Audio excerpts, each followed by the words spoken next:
The customers that we want to monitor Exchange, and from there we're going to Exchange to say, okay, how do we get the data that our customers are asking for? And we try to do it, in as standardized a way as possible, so that people can go in and create their own, changes, can modify, delete the things that we build. But in general, it's going to be dictated kind of by what the data they're trying to get is, and the technology we're trying to get it from. So, between those two things, we try to find the most standard way to gather that information.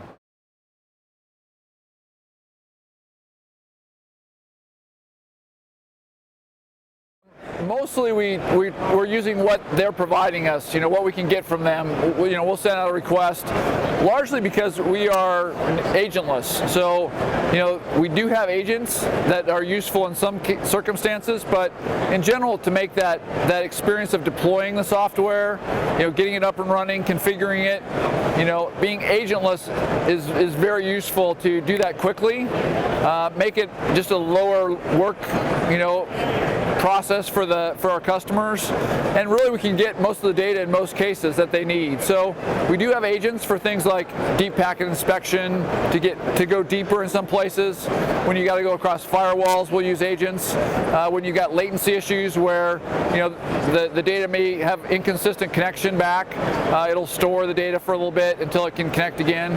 So there are places where an agent's really useful, but wherever possible, we're trying to make it so that you don't have to have that agent unless you really need it.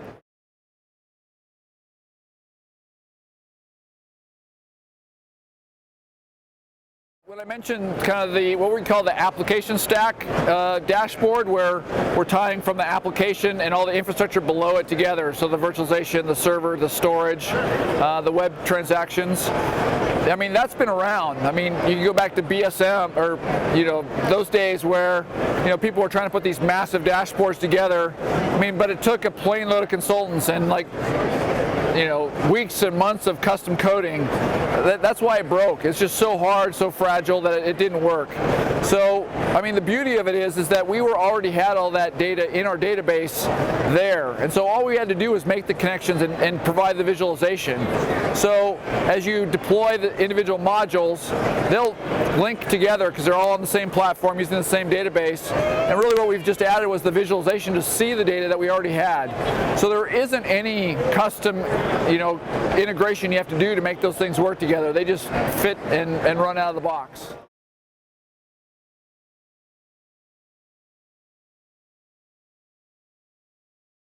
We do see both a little bit. I think the majority would be people that have an immediate pain point, like, I just had an outage and I didn't know about it. What can we do different? Or, I've got a solution today that's just so painful to use. I'm looking for something else right now.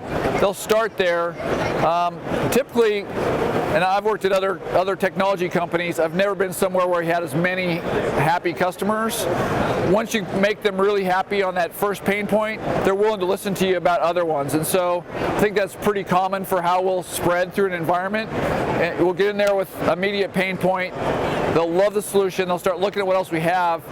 And especially now that latest integration's just come out, people are taking notice because it's just not out there in that easy to use form factor. I mean, lots of vendors try to do it. They'll have just their products that are in that view. We're heterogeneous, so we're agnostic. We'll take whoever and pull it into that view. Or it takes tons of consultants to custom code the data together. And the fact that you can get a heterogeneous environment that really comes out of the box together, it's turning people's heads. So now we're getting more and more people that are saying, I mean, I got to look at this strategically, it's just instead of just tactically.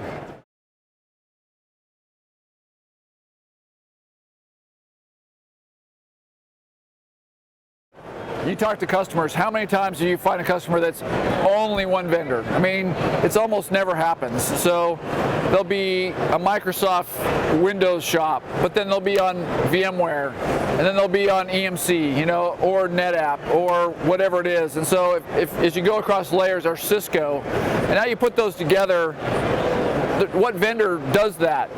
What of those vendors will do really well across Microsoft, VMware, NetApp, and Cisco? It's like there's a few places you can get some, but the fact that we'll do that and so many others, I think is a place where we stand out.